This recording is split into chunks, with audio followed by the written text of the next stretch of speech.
Hello friends, this will be my third video on Launchkey Mini. I just wanted to clear up some things that were confusing in the first two videos, answer some questions, and give some more information. You can go to settings mode by holding down shift and plugging in the controller. And previously I did not explain what these three pads did. The pink pad toggles on and off the MIDI clock, and since I don't use any analog gear, I don't really have a use for that one. The second one is toggling on and off Vegas mode, which is just controlling an idle animation that'll play if the controller sits too long. And this yellow pad toggles on and off the quick start menu that'll come up when you plug in the controller. So this just has your quick start guide, some info about the launch key, so I just keep that off because I really only needed to look at it once. And I wanted to clarify that the octave buttons do not apply to the pads. But if you're in the drum rack, what you can do is hold down shift and then you can move up and down.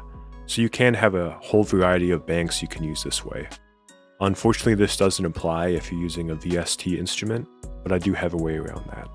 So let's say I'm playing something melodic on the pads and I wanted to move it all up by an octave. You can just go to your MIDI effects, go to pitch, and they have presets for octaves. So plus 12 is going to be an octave. If you've seen my beat making videos, you know that I really love the capture performance button. And there's a way to do that on the Launchkey Mini. So let's say I play something I like.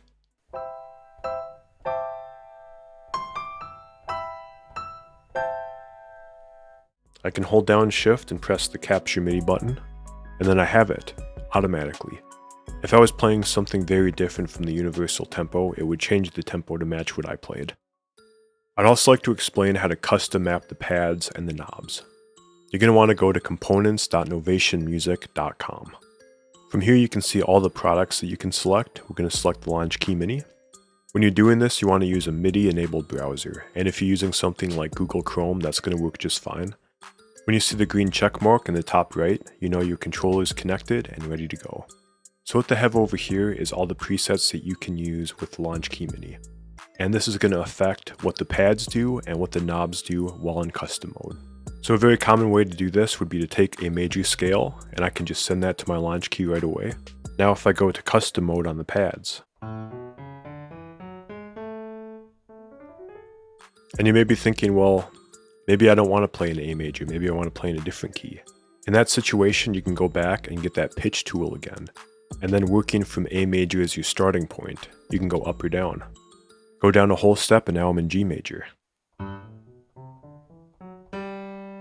And from there, if you find it's too low or too high, you can use an additional pitch just as the octave. That way you don't need to do any math, you can just have this one control the octave, and this one control the relative key to A major. So looking at this list of presets, you may find ones that you're not sure what they're doing, like the Volsa bass, the Volsa FM. What those are hardware synths that have specific CC messages, and that's what's sent out by these knobs. So what you can do is you can select these as a preset, and then when your knobs are in custom mode, you're able to control that synth. And you can also create a custom mode, so you can take the pads, the pots, which are just the knobs, and the sustain pedal even, and make your own custom preset. And that's something you can send right away, or you can save it. You can also change the default pad color, and the color it is once it's pressed.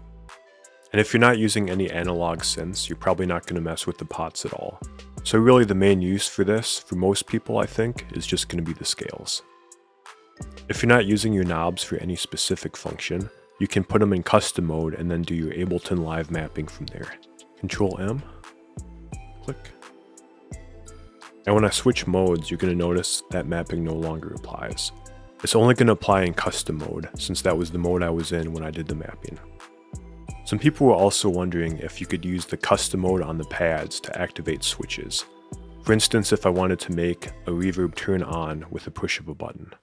And you can do that, but it doesn't work quite the same as the knobs.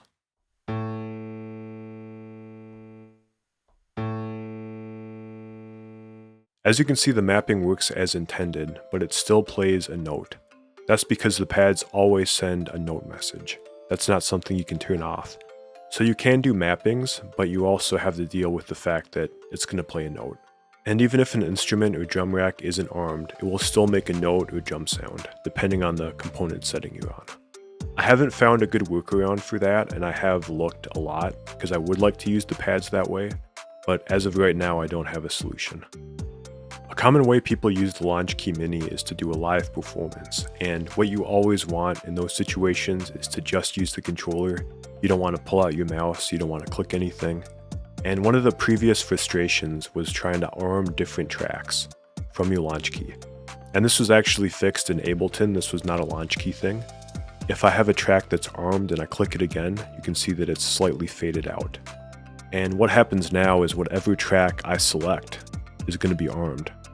And you can choose which track is being selected by holding down Shift and using the ARP and fixed chord button and just moving them, which is really nice for live performances. That way everything is just on the keys, you don't need to pull out your mouse, you can just be using the keyboard. If you have an older version of Ableton, 9 and before, you won't have this option, but there is a workaround. What you can do is create an options.txt file, which is just a text file made in Notepad, have it say enable ARM on selection. Then you're going to put this in a specific folder. You're going to go PC, System C, Users, your name, App Data, Roaming, Ableton, then your version of Live, and then in Preferences. You're going to put that in there, and then you're just going to restart Live. Now whatever track you select is going to be armed. And if later on you find that annoying and you want to take it off, all you need to do is follow that same chain and then take it out. You can just save it for later and then put it in as needed. You just need to restart Live before you see that take effect. I had a lot of fun looking at the Launchkey Mini. It's definitely still my #1 favorite MIDI keyboard. #1 recommend, especially for Ableton. Thank you for making it to the end, and I'll see you next time. Peace.